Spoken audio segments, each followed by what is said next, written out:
Փառք Տիրոջը։ Ես համոզված եմ, որ դուք օրհնված եք։ Անհնար է Տիրոջ խոսքը լսել ու չօրհնվել։ Դու օրհնված ես այնքան, ինչքան որ խոսք ես վերցնում Տիրոջից։ Սուրբ Գիրքն ասում է, եւ բանը մարմին դարձավ եւ մեր մեջ բնակվեց։ Այսինքն այն խոսքը, որ դու լսում ես, մինչև չմարմնանա, քո մեջ չի բնակվելու։ Եվ բանը մարմին դարձավ, այսինքն Տիրոջ խոսքը պետք է մեր մեջ մարմին դառնա ու կբնակվի մեր մեջ։ Սա կլինի մեր կյանքի օրհնությունը։ Հաղթողները կժառանգեն, խոսքս հենց այսպես է վերնագրել։ Հաղթողները կժառանգեն։ Մի հետաքրքիր պատմություն կա, այս պատմությունը բազմիցս անգամներ պատմվում է եւ արդեն երևի մեր եկեղեցում դա սովորական պատմություն է, բայց միևնույնն է պատմում եմ, մի թագավոր որոշում է կայացնում, մի հատ մեծ լիճ է սարքում եւ մեջը լիքը կոկորդիլոսներ ալսնում այդ լճի մեջ։ Ասում է, տեսնեմ ով կկարողանա լողալով անցնի այս լիճը։ Եվ բոլորը վախենում են, սա կանգնած նայում են այս կոկորդիլոսները, մեծ հսկա կոկորդիլոսներ են, եւ այս լիճը ով կարա կոկորդիլոսների միջից լողալով անցնի։ Եվ իր ծառաներին ասում է, լսեք ինչ եմ ասում։ Ով որ համարձակվեց լողալով անցավ, աղջկանս նրան կնության է տա։ Վերջապես հանկարծ տեսնում է, որ մի հատ խելագար լողալով անցնում է։ Զարմանում է թագավորը, ասում է, տեսնես ինչի ասա լողալով անցնում, որովհետև ոչ մեկի չի ասել այդ մարդկանցից, որ ով որ լողալով անցնի։ Նրան ինչ որ մի լավ բան է սպասվում, միայն իր ծառաներին ասել։ Եվ հանկարծ տեսնում են մի խելագար լողալով անցավ, կանչում են մոտը, թագավոր ասում է թող գային մոտը լա տեսնեմ ինչը, պատճառ դարձավ որ այս մարդը լողալով անցավ։ Երբ որ բերում են մոտ ասում է, լսի ասում է, ինչը քեզ դրթեց, որ դու լողալով անցավ ես լիճը, չէ որ մեջը լիքը կոկորդիլոսներ են, ասում է դրթելը չգիտեմ, բայց եթե բրթողին ես բռնեմ,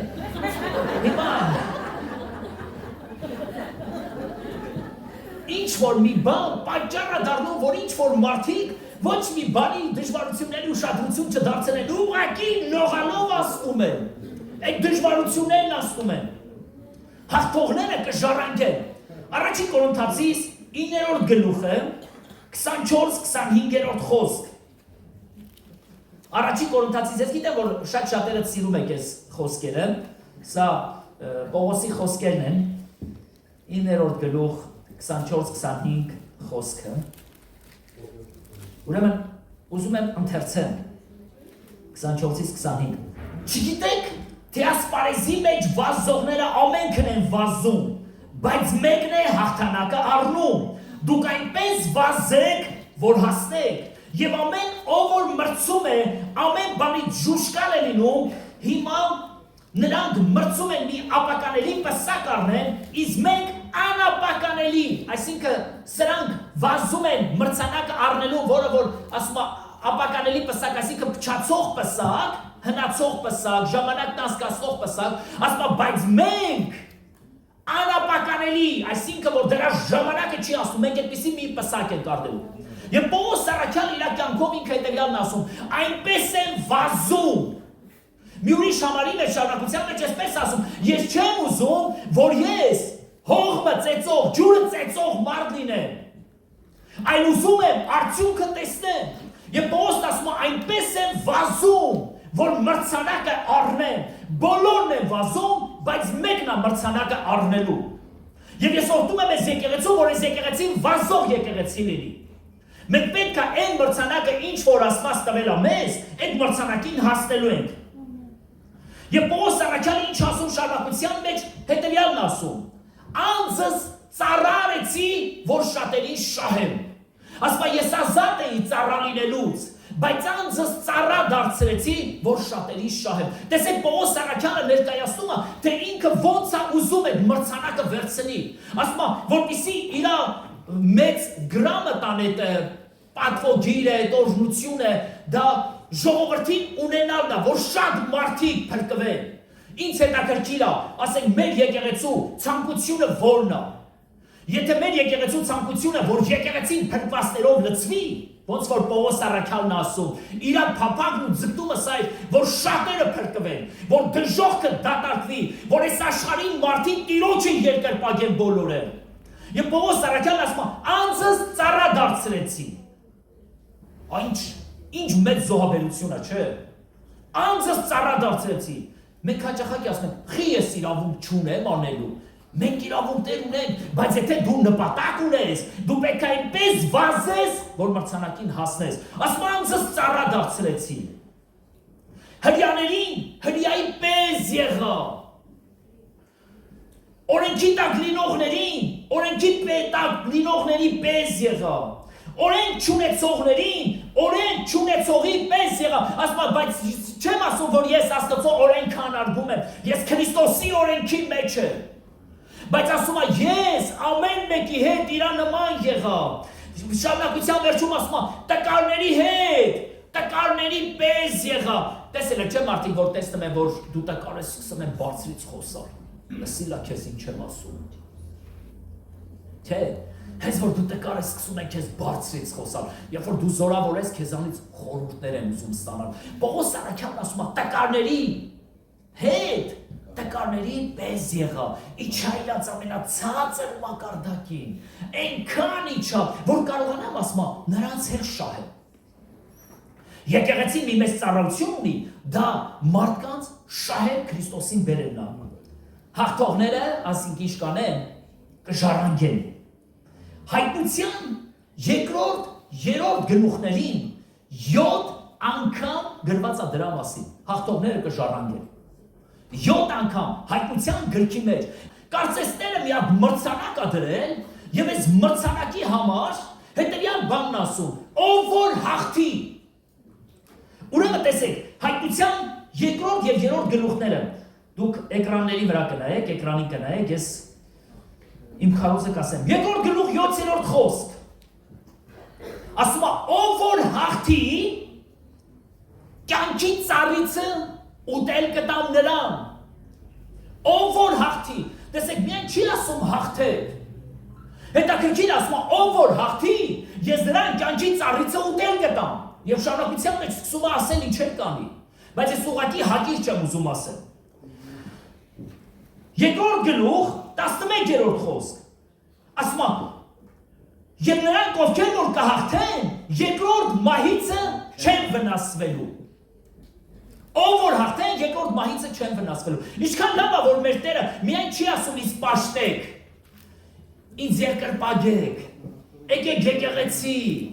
Ասում է, ով որ այսպես անի եւ հաղթի, կյանքի ծառից ուտել կտամ, ով որ հաղթի, երկրորդ մահից չի վնասվի։ Երկրորդ գլուխ 17-րդ խոսք։ Ով որ հաղթի, թաքցրած մանանայիցը ուտել կտամ նրան, խիչ կտամ նրան, որի վրա նոր անուն կա գրված։ Մանանայից ուտել կտամ նրան։ Երրորդը, չորրորդը, երկրորդ գլուխ 27-րդ խոսք։ Ով որ հաղթի, իշխանություն կտամ ազգերի վրա, կտամ նրան առավոտյան աստղը։ Երրորդ գլուխ 5-րդ խոսք։ Ով որ հաղթի, սպիտակ հանդերձներ կհագնի, եւ անունը կյանքի գրքից չեմ ջրջի։ Ով որ հաղթի։ 6-րդը, երրորդ գլուխ 12-րդ խոսք։ Ով որ հաղթի, սյուն կանեմ նրան իմ Աստծո տաճարում, եւ կգրեմ իմ Աստծո անունը, եւ իմ Աստծո քաղաքի անունը, եւ կգրեմ իմ անունը, որ ոչ մեկը դեռ չգիտի։ Ով որ հաղթի, նրան սյուն կանեմ Աստծո տան մեջ։ Ինչքան լավ է, չէ՞։ Ուզում ես Աստծո տան սյուներից մեկը լինես, ով որ հաղթի, դու կասես ինչի, ես կասեմ ով որ հաղթի։ Դու գիտես, ու Տերը գիտի։ Երրորդ գլուխ 21-րդ խոսք։ Ով որ հաղթի, կնստի ինձ հետ իմ աթոռի վրա։ Ամեն։ Հալելույա։ Ինչ հետաքրքիր բան է։ Տերը որոշակի նախապայմաններ է դնում մեր առջև։ Ով որ հաղթի։ Տեր, ես ուզում եմ այս ամեն անեմ, Տերն ասում է, ով որ հաղթի։ Ով որ հաղթի, ես ուզում եմ քեզ օրհնեմ, բայց ով որ հաղթի։ Այսինքն հաղթողներին Աստված յուրահատուկ մի օրհնություն է խոստանում։ Նույն հայտնության գրքի մեջ ասում է, եւ նրանք հաղթեցին վկայության խոսքով եւ գառան արյունով։ Ով որ հաղթի, Հաղթանակը միշտ Աստված պատրաստ է մրցանակով մեզ բաշխի, ինչ որ մի մրցանակ տա, որովհետև մենք այդ իրավիճակի մեջ հաղթող գտնվեցինք։ Ինչքան խնդիրներ ենք մենք ունեցել մեր կյանքի մեջ, ինչքան մեղքեր ենք ունեցել մեր կյանքի մեջ, երբ որ ինչ որ մի մեղքի կամ ինչ որ մի սխալի կամ ինչ որ մի բանի մենք հաղթել ենք, Աստված ինչ որ մի լավ բան արել մեր կյանքի մեջ։ Բայց երբ որ մենք միապաղաղության մեջ ենք ապրում, մենք հենց այդպես էլ ապրում ենք, բայց երբ որ դու դուրս ես գալի քո միապաղաղությունից եւ ինչ որ մի բան ես փոխում քո կյանքի մեջ, անձնական կյանքի մեջ, ինչ որ մի մեղքի հարց ես լուծում, ինչ որ մի անեծքի հարց ես լուծում, ինչ որ մի բան ես փոխում դու քո կյանքի մեջ, Տեր ասում է, ով որ հաղթի։ Գիտեք շատ դժվար է հաղթելը, հեշտ չի չէ հաղթելը։ Հեշտ չի, այդքան հեշտ չի, որ մենք մտածենք, որ շատ հեշտ է հաղթելը, շատ հեշտ չի հաղթելը, շատ դժվար է հաղթելը, բայց ով որ հաղթի, դրա համար է Տեր ասում։ Ասում է, ով որ հաղթի, ինչեր կան մեր կյանքի մեջ, ի՞նչն է քեզ անդադար տանջում։ Ինչի համար ես դու անընդհատ անհանգստանում։ Տերն ասում է, ով որ հաղթի, երբ որ դու այդ խնդրից այդ խնդրից հաղթես, Տերը խոստանում է, որ ինչ որ մի նոր բան քո անձնական կյանքի մեջ կսկսի անել։ Դա ես չեմ ասում, դա Տերն ասում։ Ով որ հաղթի։ Երբ որ ես աղոթում էի, այս համարյա մի շաբաթ է, որ այս թեման ստացել եմ, Տիրոջը խնդրում եմ, Տեր, մի խոսք տուր, որ քո ժողովրդին այս Կիրակի խոսեմ, միանգամից այս խոսքը եկավ, ով որ հաղթի։ Եվ միանգամից այդ կարելի ասել կինոյի նման բացվեց արջևս, որ սկսեմ ձեզ խոսեմ այն թեման, ինչ որ Տերը դրել է սրտիս մեջ։ Եկեք ավելի առաջանանք։ Առաջին Թագավորաց 17-րդ գլուխ 9-րդ խոսք։ Լավ, մինչև առաջին Թագավորաց 17-ը եկեք Հեսու 15, 15-ից 17-ը նայենք։ Հեսու 15-րդ գլուխ 15-ից 17։ Հետո կհարադառնանք առաջին Թագավորացի վրա։ Տեսեք, Քալեբը ինչ ասում։ Գալիս են մի իրավիճակ են հասնում եւ մի ասկ կար, որ կանգնած էր Քալեբի առջեւ։ Եվ այդ երկիրը պետք է նվաճվեր։ Եվ Քալեբը ասեց. ով որ հաղթի, խոստանում է, որ իր աղջիկ Աքսային նրան կրնության է տալու։ Հետաքրքիր է, ինչ որ մի նախապայման է դնում։ Ով որ այս երկիրը գրավի, եւ տա այս երկիրը ինձ, իմ աղջիկ Աքսային ես նրան կրնության եմ տալի։ Եվ գրված է, որ Քալեբի եղբոր տղան վեր կացավ եւ այդ քաղաքը գրավեց։ Եվ խոստումը մնում էր խոստում։ Ինքը իր աղջիկ Աքսային կրնության տվեց։ Լսեք Աստծո մարդիկ։ Պատահական չի, որ Աստվածաշնչի մեջ այսպիսի օրինակներ կան։ Սա նշանակում է, երբ որ մենք հաղթանակ ենք ունենում հոգևոր աշխարհի մեջ, Աստված մեզ մի լավ մրցանակ է տալիս, մի լավ օրհնություն է տալիս։ Եվ պատահական չէ, որ հայտնության 7 եկեղեցիներին 7 տարբեր բաներ է Տերը խոստանում։ Ով որ հաղթի, սա կանենք քո կյանքի մեջ։ Եթե հաղթես, սա եմ անելու քո կյանքի մեջ։ Եթե այս եկեղեցին այս դժվարությանը հաղթի, անպայման այս եկեղեցու մեջ սա եմ անելու։ Եվ պատահական խոստումներ չկան գրված, այն ինչ որ գրված է, սա օրինակ է, եւ Տերը ասում է, եթե դու անես դա քո կյանքի մեջ, ես քեզ պետք է օրհնեմ։ Ինչ լուրջ դժվար բաներ եք ունեցել, որ երբ որ մենք հաղթել ենք, Աստված մեզ զարմանալի ձևով սկսել է օրհնել։ Ու մենք զարմացել ենք։ Այս ո՞նց եղավ, որ այս օրհնությունները մեր կյանքի մեջ եկավ։ Որովհետեւ երբ որ մենք հաղթեցինք, Աստված մեր կյանքի մեջ սկսեց մի նոր բան անել։ Երբ որ մենք մեր կյանքի մեջ սկսենք ավելի լուրջ հաղթանակներ ունենալ, Տերը ավելի լուրջ բաներ մեր կյանքի մեջ կսկսի անել։ Սա կախված է, թե մենք ինչքանով կհաղթենք։ Առաջին Թագավորաց 17-րդ խոսք ասում է, եւ Գողիաթը կանգնել էր եւ Իսրայելի Աստծուն սկսեց հայհոյել ու անարգել։ Իսրայել ազգին անարգում էր, Աստծուն հայհոյում էր եւ պատկերացնենք մոտավորապես, ասենք Գողիաթի բարձրությունը տալիս է, որ մոտ մի 3 մետր բարձրություն ուներ, հասակը մի 3 մետր էր։ Ինքը շատ թիկնեղ հասկա անձնավորություն էր։ Սուրբ Գիրքը տալիս է, որ Սավուղը Իսրայելի տղամարդկանցից մի գլուխ բարձր էր։ Մի գլուխ։ Եթե ինչ որ մեկը կար, որ 2 մետր էր, նրա բոյը, Սավուղը մի գլուխ բարձր էր բոլոր Իսրայելի տղամարդկանցից։ Եվ թիկնեղ էր, եւ բոյով։ Բայց պատկերացրեք, որ Գողիաթը ավելի մեծ էր։ Եվ հանկարծ Սավուղից մի փոքր կարճ կարճ մի պատանի է գալիս եւ նա կանգնում է հետեւյալ բանն է ասում։ Ասում է, եթե հաղթեն ես թշնամուն, թագավորը ինչ կանի այդ հաղթողի համար։ Եվ բոլորը ինչ որ բան են գրված է խոսում։ Եվ ասում են, որ թագավորը ինչ որ բան է խոստացել, բայց եղբայրը ասում է գալիս է եւ նրան ասում. «Ինչ ես եկել քեզ տեղ ցույց տալու այդ տաղը։ Ինչ ես քեզ այն ներկայացնում, որ դու եկել ես թշնամուն հաղթելու»։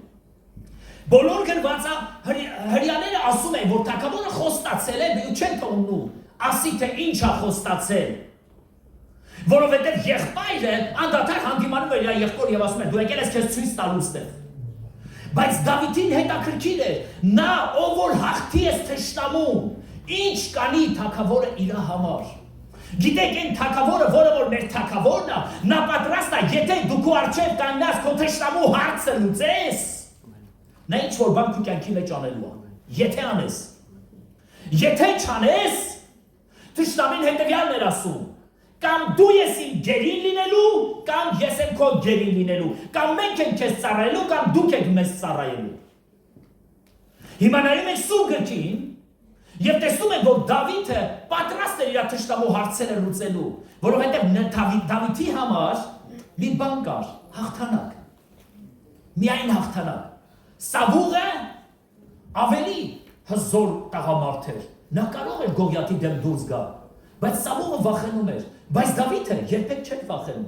Ինչ ենք մենք մեր խնդիրներից վախենում։ Ինչ ենք մտածում, որ մեր խնդիրները կկարողանան մեզ հաղթահարել։ Ինչի՞ չենք մտածում, որ այդ ամենակարող Տիրոջ ձեռքը մեզ հետ է եւ նա մեզ ուժ եւ զորություն է տալու, որ մենք մեր կյանքի խնդիրներին հաղթենք եւ կանգնենք այդ մրցանակը ստանալու, որովհետեւ Տերն ասել է, ով որ հաղթի, ով որ հաղթի ես նրան սա եմ անելու, սյուն եմ անելու, ով որ հաղթի իմ անունը գրելու եմ նրա ճակատի վրա, ով որ հաղթի ես նրան պահված մանանա եմ տալու, ով որ հաղթի ես նրա անունը կյանքի գրքից չեմ ջնջելու, ով որ հաղթի, այսինքն հնարավոր է ջնջվի, հնարավոր է չտա այդ մանանան, հնարավոր է սյուն չլինի, բայց ով որ հաղթի։ Եվ մենք հիմա գնում ենք դեպի հաղթանակի, եւ Դավիթը վեր կացավ եւ ասեց ես կգնամ պատերազմելու։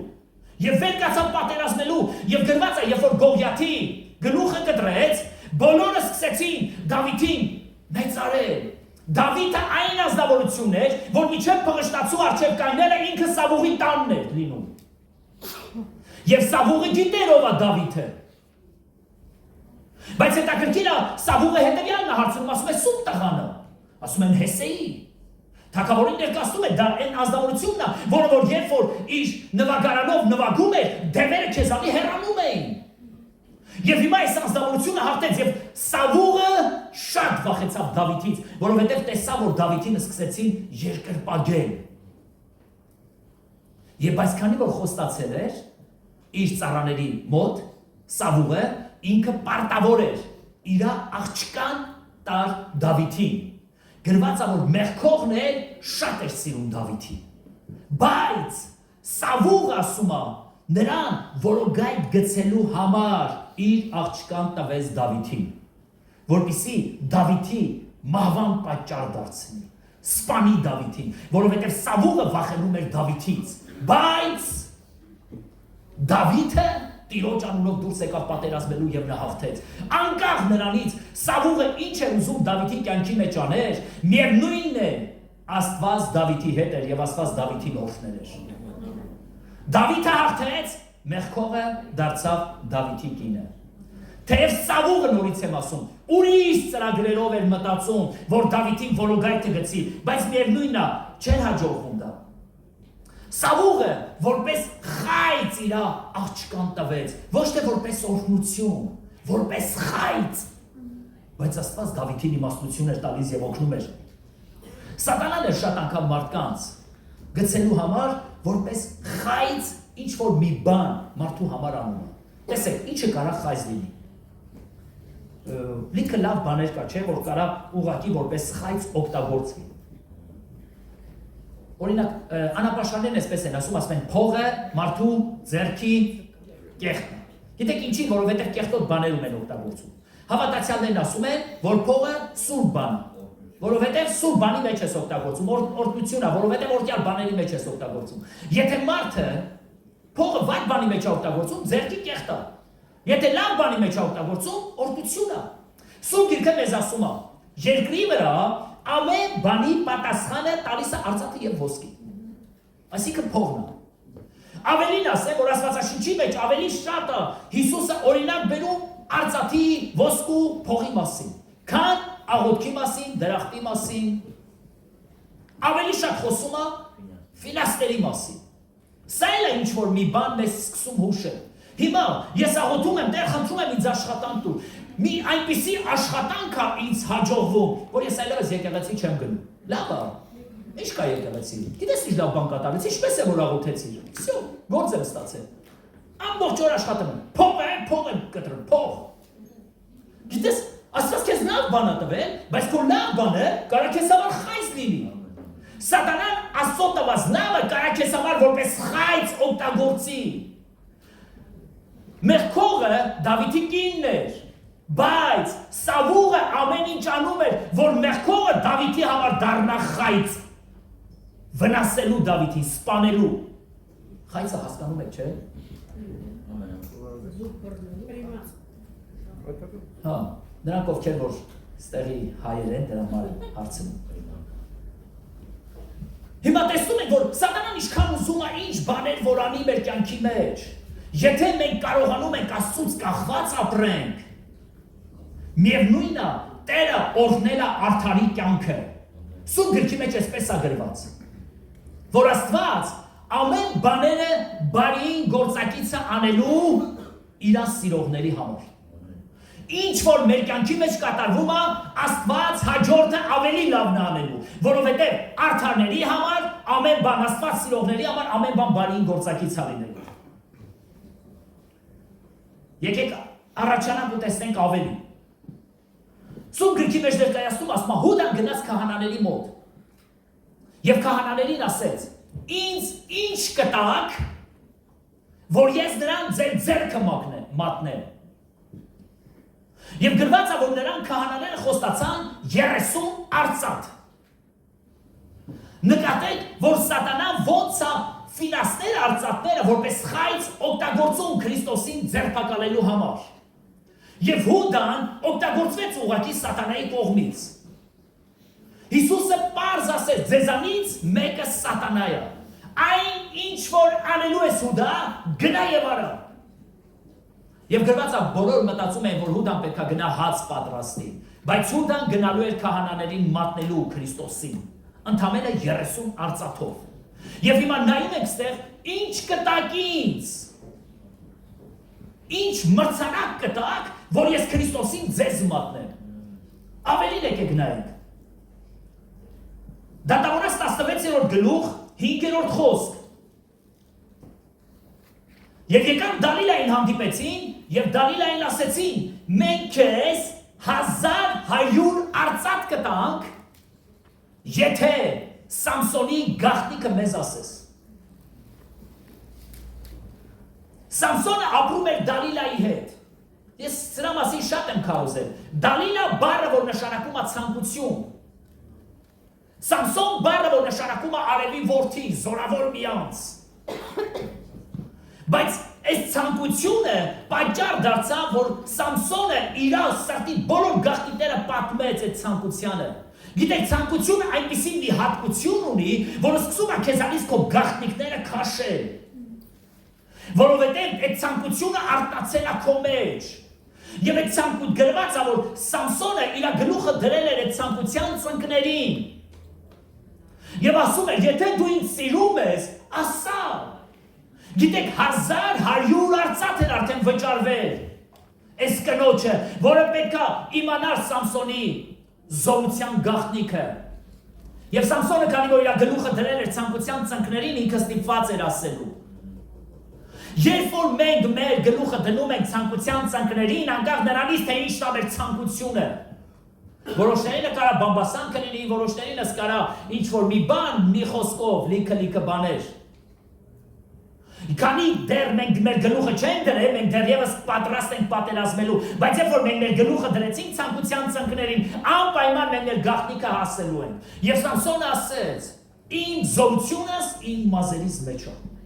Եվ գրված է եւ այդ կինը վերցրեց եւ Սամսոնի մազերը կտրեց եւ Սամսոնին ասեց վեր կաց, փլշտացիները եկել են։ Եվ երբ որ Սամսոնը վեր կացավ, այլևս առաջվա ուժը չուներ գրված է։ Ընդամենը 1100 արծաթով։ Ինչ կտակից ուժեղները կժառանգեն։ Ինչ կտակից ուժեղները կժառանգեն։ Դալիլան գտնվեց ավելի հզոր, քան Սամսոնը, եւ Դալիլան կարողացավ Սամսոնից վերցնել Սամսոնի զորությունը, Սամսոնի ուժը։ Բայց գրված է, որ Դավիթից չկարողացավ Սավուղը վերցնել իր ուժն ու զորությունը, մի պատճառով, որովհետեւ Դավիթը իմաստությամբ էր վարվում։ Երբ որ մենք իմաստությամբ ենք վարվում, մենք կարողանում ենք այն ինչը որ մեր կյանքի խնդիրն է, մեր կյանքի խնդրի հարցերը սկսում ենք լուծել։ Մենք այստեղ նայում ենք, հետաքրքիր մի բան Քաղեբը ասեց, ով որ այս քաղաքը գրավի։ Ես իմ աղջկան նրան տնության եմ տալու։ Ինքը պայմանը կապեց, ով որ անի, Սավուղն էլ պայմանը կապեց, բայց Սավուղը իր պայմանի ետևում ավելի շատ խայծ օգտագործեց իր աղջկան, որպես խայծ, որ Դավիթին սպանի, գցի Դավիթին։ Շատ անգամներ սատանան որպես խայծ բերում է մեր առջև ինչ-որ բաներ, որ մենք այդ ամեն անենք, որովհետև նա անում է մեր կյանքի մեջ, որ մենք անկում ունենանք մեր կյանքում։ Մենք չկարողանանք հաջողությունների հասնել։ Եթե այս ամենը անես, բայց մենք լավ գիտենք, որ Տերը մեզ օգնել է ինչ-որ բան անելու մեջ։ Մենք հաղթողներ ենք այս աշխարհի մեջ։ Մի քարոզիչ մի սիրուն խոսք ասում, մենք ավելին ենք ասում, քան հաղթողներ։ Եթե ես ասում եմ մենք հաղթողներ ենք, նա ասում է մենք ավելին ենք, քան հաղթողներ։ Որովհետև մենք բարձրյալ Աստծո զավակներ ենք եւ եկեղեցին Աստծո թագավորությունը այս երկրի վրա կառուցողն է, ձևավորողն է։ Դուք ասես ամեն։ Մատթեոս ավետարան 4-րդ գլուխի 9-րդ խոսքի մեջ հետեւյալ բանն է գրված, ասում է եւ սատանան Հիսուսին բերեց մի բարձր տեղ եւ ցույց տվեց աշխարհի թագավորությունները։ Եվ ասեց, եթե դու ընկնես ու ինձ երկրպագես, եթե դու ինձ երկրպագես, ինչ որ տեսնում ես այս ամենը ես քեզ եմ տալու։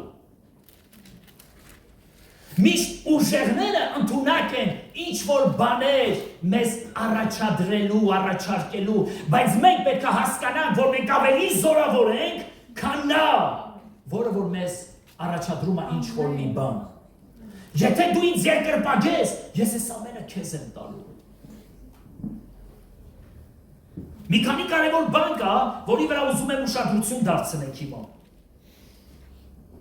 Պողոս առաքյալն ասում է, ես այնպես եմ վազում,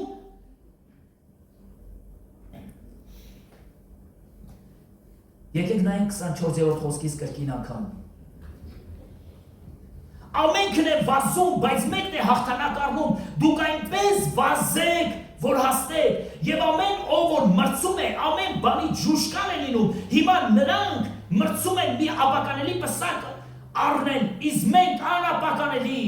ուրեմն, ես այնպես եմ վազում, ոչ թե այն ինչպես անստույք, այնպես եմ մրցում, ոչ թե ինչպես օդին զարկելով, այլ մարմինը ճնշում եմ եւ նվաճում, որ միգուցե ուրիշներին քարոզելով ինքս անպիտան գտնվեմ։ 4 կարևոր բան եմ ուզում ստեղ ասել։ Ամենաառաջինը հաղթանակ ունենալու համար մեզ անհրաժեշտ է ջանք, եռանդ։ Դու չես կարող հաղթող գտնվես, եթե դու ոչ մի ջանք չդնես, եռանդ չդնես։ Պողոս առաքյալը պատահական չի, որ սպորտսմեններին օրինակ է բերում։ Նայեք ասպարեզի մեջ վազողները։ Նրանք ամեն ինչ անում են, գիշեր ցերեկ պարապում են, որպեսզի իրանց ուզածին հասնեն։ Ես ուզում եմ թիկնեղ տղամարդ լինեմ։ Ինչ անեմ։ Կեր պարկի։ Պարապի։ Չեմ կարող է թևերս ցավում։ Ոտքերս սելացան, ամբողջ մարմինս ցավում, վերջ, դու չես կարող ոչի բան։ Ջանք, ինչ որ մի բան արա, եռանդ։ Ես ուզում եմ մի լավ բան ունենամ, այս ինչ բան է, չէ, հավես չեմ ունենում, ես այդ ձև անեմ, ես չեմ սիրում այդ ձև բաներ անել, հենց սիրում եմ, որ Իրանի անալի բանս հենց աղոթքն եմ անընդհատ, որ Տերը տա։ Գիտեք չէ, որ ասված այդ ձևի մարդկանց այդ ձևի բաներ չի տալիս։ Մարդը ինչ-որ մի բան պետք է անի, որ մի բանի տեր դառնում է։ Ոնց կարա մարդը ոչ մի բան չանի, պետք է լիքը բաների տեր դառնա, առնվազն կամ գողություն անը, կամ էլ մնացած բաները։ Բայց անհնար է, դու ինչ-որ մի բան պետք է անես, որ դու ինչ-որ մի բանի տեր դառնաս։ Պողոս առաքյալն ասում է հետևյալը, որ ես այնպես եմ վազում, են այնպես բառի մեջ, տողատակերում գրված է, ջանք արա, եռանդ, ինչ կարող ես անել արա, միայն պետք է հասնես քո ուզածին, ջանք դիր դրա մեջ, եռանդ դիր դրա մեջ, ուզում ես Տերը քեզ օգնի, ուզում ես կյանքիդ մեջ ինչ-որ բաներ փոխվեն, ուզում ես Աստված մի նոր բան սկսի քո կյանքի մեջ անել, քո ընտանիքի մեջ անել, Տերը հետևյալ բանն ասում, ջանք դիր, այնպես վազի, շատերն են վազում, բայց դու այնպես վազի, որ իրանցից ուժեղ վազես։ Դու կասես, ամեն, վազի այդպես, ինչ ես ուզում Աստված քո կյանքի մեջ անի, ով ես ուզում դու լինես, կախված է քո ջանքից ու եռանդից, ինչքան դու ջանք ու եռանդ ես դնում, դու այդքան փափագուն ես։ Հալելույա։ Ես հիշում եմ, երեխա գնում էի սամբո ենք պարապում, երեխա ես գնում ես խաղ ես անեմ, գլորվում ես, բան ես անեմ, ասեք տես մեկը չկար, որ ես լուրջ ուշադրություն դարձնել ինձ վազասներ, բան լուրջ, խաղում է ինձ մար, ուրախացել է, որ մրցումներ են տանում ինձ, գնացել են մրցումների ու մտածում են, որ էսա պետք է հաղթել, ասեք, որ սա որը մատերի վրա խաղում ես, ասեք, մրցասպարեսը ինչ ես լինելու, մի անգամից կրվեցի, այնքան տխրել է, որ կրվել է, ուզպես ասես, տո տղաջան է տխես տխրել, են որ ուրախանում էր մատերի վրա, եթե տխրեիր մատերի վրա, եռանդ ու ջանք դներ, այսօր կուրախանայիր մրցանակի համար, բայց քանի որ խաղ ես արել անըտը, հոգևոր կյանքի մեջ նույն բանը կա, մենք կարանք միշտ գանք եկեղեցի խաղանք, հալելույա, այս երգը լավն էր, մի հատ եկեք այս երգը, հա, լավն էր այս երգը, այնքան լավն է, որ աղոթում են համեսս գալիս է, հանգստություն եմ, սենց բաներ են իզանից գնում, լավն է, հալելույա, գիտես, եթե դու մենակ սենց խաղալով մենք կզբաղվենք, ոչ մեր անունը կգրվի, ոչ մենք տանսյուն կլինենք, ոչ նրա անունը մեր ճակատներին կգրվի, ոչ կյանքի գրքի մեջ մենք կհայտնվենք, որովհետև մենք ժամանակին լավ խաղացող մարդիկ ենք, խաղում ենք եկեղեցի։ Պողոս առաքյալը հետևյալն է մեզ սովորացնում, ջանք ու եռանդ դրեք, եթե դու ուզում ես այդ բանին հասնես, ջանք ու եռանդ, դու կասես այ մարդ ոչ կդնեմ, ոչ էլ ուզում եմ, ոնց գիտես, գնացինք առաջ, ովքեր կդնեն նրանց եմ ասում հիմա, մի մասը դուրս եկավ Աշոտ ջան, շարքից։ Հաջորդը Պողոս առաքյալն ասում է ժուշկալություն, ժուշկալ կգտնվեմ։ Գիտեք, որ վազողներին ջուր չեն տալիս։ Ուզում են ջուր խմել, ասում են քիչ, մենակ կարաս բերանը թրջես։ Որովհետև եթե վազելու ժամանակ ջուր խմես, կողքդ սկսում է ծակել։ Չէ, դու պետք է վազես, որպեսզի երկրորդ դիխանիդ բացվի, երրորդ դիխանիդ բացվի, քեզ չի կարելի ջուր խմել։ Չէ, եթե ջուր չխմեմ կմեռնեմ, դե խմի մեռնի։ Եթե դու ուզում ես ինչ-որ մի բանի հասնես, ինչ-որ բաներից պետք է ժուշկալ գտնվես, բաներ կա, որ դու չես անելու, ախր եթե չանեմ կտանջվեմ, եթե չանես կտանջվես, ուրեմն դե արա տանջվի։ Ավելի լավ է ընդամենը մի քանի րոպե տանջվեմ, մի ամբողջ հավիտենություն վայելեմ, քան թե մի ամբողջ հավիտենություն տանջվեմ, ինչա մի քանի րոպե անժուշկալությանս պատճառով վայելեմ։ Պողոս առաքյալն ասում է, ժուշկալ գտնվեցի, ժուշկալ եղեք, այսինքն զսված եղեք, զուսպ եղեք, բաներ կա, որոնց նկատմամբ մենք պետք է զսվածություն ցուցաբերենք։ Զուսպ, խոսալու մեջ զուսպ, արարմունքի մեջ զուսպ, ինչ-որ քայլերի մեջ զուսպ, ուղղակի ժուշկալություն ձեռք բերեք, բաներ կա, որ Տերը ուզում է, որպեսզի մենք ժուշկալ լինենք, ինչի, որպեսզի մենք կարողանանք մրցանակին հասնել։ Դուք ասես, ամեն։ Առաջինը ջանք ու եռանդ դրեք, երկրորդը ժուշկալ գտնվենք։ Երրորդը մենք քանի որ մեր կյանքն է թույլ տվեք մի երկու օրինակ բերեմ, եթե նկատում եք շատ ուշ ենք հյուրեր հրավիրում մեր եկեղեցի, պատճառը գիտեք ինչ է։ Ինձ ասում են ո՞նց է հյուրեր բաներ չեք հրավիրում, նորություններ բաներ, ասում են չէ, ինչի, որովհետև ասում են եկեղեցու շենք ենք սարքում։ Ամեն մի հյուրի վրա, եթե մենք ծախս չանենք, մոտավորապես մի 50,000 եւ ավելին դնում ենք։ Այդքան ծախս ենք անում։ Իսկ եթե 50,000 դնում ենք, մի հատ ինչ-որ հարց են լուծում եկեղեցու մեջ։ Միկրոֆոններ ենք առնում, գործիքներ ենք առնում, Շենքի վրա ենք ինչ-որ բան անում, կոպեկ հավաքում ենք։ Գիտեք ինչի։ Հենց գիտեք թե մեզ համար հաճելի չի, որ մենք էլ հանգստանանք։ Դուք հանգիստ քնում եք, չէ՞։ Ես գիշերներին արտանում եմ, աղոթում եմ, դե մտածում եմ ինչ եմ քարոզել։ Խնդրում եմ, աղաչում եմ քեզ։ Այս գիշեր չստացվեց, մյուս գիշեր պետք է վեր կենամ, նորից երկինքները պետք է պատրտորեմ, ինչ-որ մի բան պետք է ստանամ ժողովրդի համար։ Բայց բաներ կա, որոնց համար դու պետք է ժուշկալ գտնվես։ Չպետք է շատ ծախսես, որպեսզի կարողանաս ինչ-որ մի բանի հասնես։ Երրորդը Պողոս առաքյալը, տեսեք, նորից շարունակությունը կարդամ ու տեսնենք ինչ ասում։ Եվ ամեն ով որ մրցում է ամեն բանի ժուշկան է լինում։ Հիմա նրանք մրցում են մի ապականելի պսակ առնեն, իսկ մենք անապականելի, ուրեմն ես այնպես եմ վազում, ոչ թե ինչպես անստույկ, այնպես եմ մրցում, ոչ թե ինչպես օդին զարկող։ Ինչ որ մի բանը Պողոս առաքյալն ուզում ասածելի, ինչ որ մեկը հասկացավ, ասա դա զոհաբերությունն է։ Ինչ որ մի բան դու քեզանին զոհ ես անում, որ դու հասնես։ Չեմ ուզում ասում ես օդը ծեծող լինեմ։ Չեմ ուզում դատարկ վազող լինեմ, ուզում եմ անպայման մի բանի հասնեմ։ Եվ սրա համար դու պետք է ինչ որ զոհաբերություններ անես։ Չեմ խոսում ֆինանսների մասին, ընդհանրապես։ Դու պետք է ինչ-որ մի բան զոհաբերություն անես, եթե դու ուզում ես ինչ-որ մի բանի հասնես, դու ինչ-որ մի բան պետք է զոհ անես, որպեսզի կարողանաս հասնես։ Սրա մեջ հաղթանակ կա։ Իսկ եթե մենք զոհ չենք անում, սա նշանակում է, որ այդ բանը մեզ համար թանկ չի, դա էժան բան է, արժեք չունեցող բան է։ Բայց երբ որ դու ինչ-որ մի բանի մեջ զոհ ես անում, սա նշանակում է, որ սա քեզ համար թանկ է։ Դուք ասես ամեն։ Շատ պարզ Պողոսի այս խոսքերը։ Եվ ամենավերջինը, չորրորդը, որ Պողոս առաքյալը ուզում է մեր մեջ բարձրացնի։ Տեսեք ինչ ասում։ Այլի իմ մարմինը ճնշում եմ և նվաճում, որ միգուցե ուրիշներին քարոզելով ինքս անպիտան գտնվեմ։ Ուզում ասի, լսեք Աստծո մարդիկ, մի քիչ համբերատարություն ունեցեք։ Վազում եք, ջանք եք դրել, եռանդ եք դրել, վազում եք, ուղղակի այնպես եք վազում, որ կարողանաք մրցանակին հասնել, շատ բաներից դուք ձեզ զրկում եք, ժուշկալություն եք ցուցաբերում, շատ բաներ դուք զոհաբերում եք, չորրորդ բանը, որ ուզում եմ ձեր կյանքի մեջ տեսնեմ, դա համբերատարությունն է, կամ հոգևոր, ինչպես Աստվածաշնչի մեջ է գրված, երկայնամտությունը։ Համբերատար եղեք, սպասեք, համբերատարության վազեք, որովհետև մրցանակը առջևում է։ Եթե դու ուզում ես Աստված այս ամենը քո կյանքի մեջ անի, միշտ իմացի, հաղթանակը կժառանգեն նրանք, ովքեր որ հաղթողներ են։ Եթե ես հաղթող չեմ, ես չեմ կարող ժառանգել, բայց ես այնպես եմ վազելու, որ կարողանամ հասնել այն հաղթանակին, ինչ որ Աստված դրել է իմ առջև։ Ես երբ որ նայում եմ ձեզ, ուրախանում եմ։ Ինչքան փրկվածների թիվը ավելանում է, այնքան ուրախանում եմ եւ հասկանում եմ, որ սա ինչ որ ջանքի, եռանդի, ինչ որ զոհաբերության, ինչ որ համբերության արդյունք է։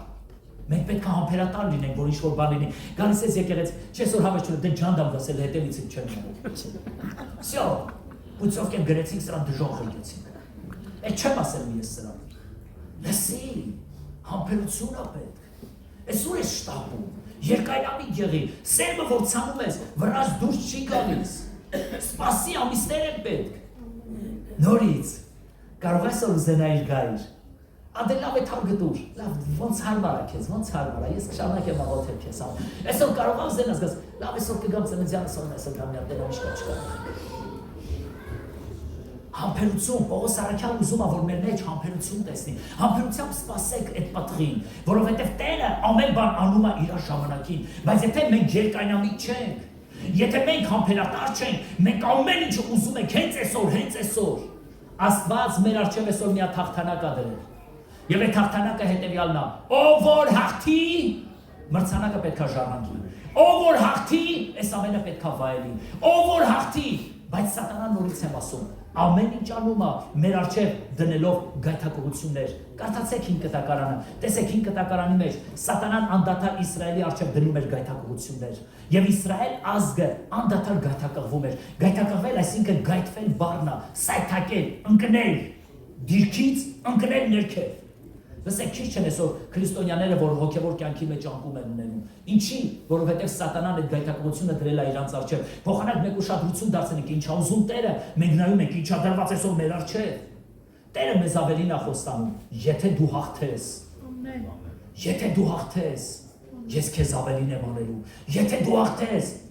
կյանքի ծառիցը ուտել եմ քեզ տալու։ Եթե դու հաղթես, մահից չես վնասվելու։ Եթե դու հաղթես, թաքցրած մանանայից ուտել եմ տալու քեզ։ Եթե դու հաղթես, իշխանություն կտամ քեզ ազգերի վրա։ Եթե դու հաղթես, սպիտակ հանդերձներ ես հագնելու։ Եվ քո անունը կգրվի կյանքի գրքի մեջ, եւ չի ջնջվի ընդհանրապես։ Եթե դու հաղթես, դու սյուն ես լինելու Աստծո տաճարում։ Եվ ես քո անունը կգրեմ։ Աստծո տաճարի անունը կգրեմ քեզ վրա, եւ քո Աստծո անունը կգրեմ քեզ վրա, եւ իմ անունը կգրեմ, ասում է Տեր Հիսուսը։ Եթե դու հաղթես, դու կնստես ինձ հետ իմ հոր աթոռի վրա, ոնց որ ես էլ հաղթեցի եւ նստեցի իմ հորս հետ, Հիսուսն ասում։ Եթե դու հաղթես, այսօր ամեն մեկիս առջև դրված է այդ հաղթանակը։ Մենք կարող ենք հաղթել, կարող ենք թողնել, կարող ենք ուշադրությունը չդարձնել, լավ է, այդքան էական չի, ձեզ հավատացնում եմ, մի փոքր բան անգամ, եթե դու հաղթես քո կյանքի մեջ, Տերը դրա փոխարեն քեզ մի քորտնություններ է տալու։ Ինչ ես դու տեսնում քո կյանքի մեջ որպես մինուս։ Տերը ասում է, եթե հաղթես, ես քեզ օրհնելու եմ։ Հաստատ։ Հաստատ։ Տերն ասում է հաստատ։ Եթե դու հաղթես, Աստված երբեք սուտ չի ասում։ Եթե Քաղեբը մարդ էր, ասեց, ով որ հաղթի, ես դրան իմ աղջկան տալու եմ եւ չխաբեց։ Ինչ եք մտածում, որ Աստված չի տա մեզ։ Ինչքան բաներ զոհաբերես քո անձնական կյանքից, Աստված այնքան քո լույսը գիշերվա լույսի պես անելու, փայլու, որ շատերը այդ խավարի մեջ գնացողները կտեսնեն քո լույսը։ Տերը քեզ այդպես անելու։ Այսինքն քո գիշերը ցերեկվա լույսի պես է լինելու։ Եթե դու հաղթես, որովհետև Տերը այդպես է մեզ խոստանում։ Ամեն։ Ամեն։ Ջանքի մեջ Սուրբ Գիրքն ասում է թույլ մի եղեք։ Այն ինչ որ Աստված դրել է քո առջև, ամեն ինչ արա որ դու հաղթես։ Գիտես, մեր կյանքի մեջ խնդիրներ կան գալիս են մեր սխալների պատճառով։ Միգուցե մենք դա չենք նկատում։ Միգուցե չենք էլ մտածում։ Բայց մեր կյանքի մեջ շատ սխալներ, մեր շատ սխալ արարմունքների պատճառ են լինում։ Բայց եթե մենք կարողանանք ճիշտ դրսևորվենք, Տերը մեր կյանքը կօրհնի։ Հիսուս, դու մեծ ու հզոր Աստված ես։ Այսօր քո առջև են գալիս Տեր, եւ ուզում ենք Տերի մարգա, որ քո խոսքը կատարվի մեր կյանքի մեջ, ով որ հաղթի, որովհետեւ մենք գիտենք Տեր, որ ուժեղներն են ժառանգում Տեր։ Այն ինչ որ դու պատրաստել ես քո ժողովրդի համար ուժեղներն են ժառանգում Տեր։ Մարդը երբ որ ինչ որ բան զոհաբերում է Տերի մարգա, դու դա գնահատում ես։ Երբ որ մարդը ինչ որ բաների ջուշկալա լինում Տերի մարգա, դու դա գնահատում ես։ Երբ որ մարդը ինչ որ զոհաբերություններ անում, դու դա գնահատում ես Տեր։ Երբ որ մարդը Աստվածին իր ասատագրման համար ինչ որ բաներ հերրու ապահում իրանից Տեր եւ ջանք ու եռանդ դնում, որ ազատ լինի, դու դա գնահատում ես Տեր։ Խնդրում եմ քեզ ով ամենակարող արքա, օրհնիր քո եկեղեցին Տեր։ Թող քո եկեղեցին օրհնված եկեղեցի լինի Տեր։ Թող քո եկեղեցին զորավոր եկեղեցի լինի Տեր։ Թող քո անունը փառավորվի քո եկեղեցու կյանքի մեջ ով զորաստեր։ Դու օրհնել ես այս եկեղեցուն եւ դու այս եկեղեցին դրել ես Աստվածին, որ այս եկեղեցին նվաճի եւ գրավի Տերին։ Դու այս եկեղեցուն դրել ես այս քաղաքի մեջ, որ քո թագավորությունը այս եկեղեցին կերտի այս քաղաքի մեջ Տեր։ Եվ ես խնդրում եմ ու աղաչում եմ քեզ, Հայր երկնքի արարիչ, որպես քո տան ծառա, որ այն խոստումները, որ դու տվել ես, ով որ հաղթի, ուզում եմ այսօր Տեր, նրանք ովքեր որ իրաց կյանքի մեջ ինչ որ բաների հաղթում են, խնդրում եմ քեզ Տեր, նրանց կյանքի մեջ մի նոր բան արա Տեր։ Մի նոր բան արա ով զորացած քա։ Շնորհակալ եմ քեզ Հայր երկնքի արարիչ։ Շնորհակալ եմ քեզ։ Ով Հիսուս, հալելույա։ Դուք որ կանգնած եք ձեր տեղում եւ գիտեք ձեր կյանքի սխալները, գիտեք ձեր կյանքի մեղքերը,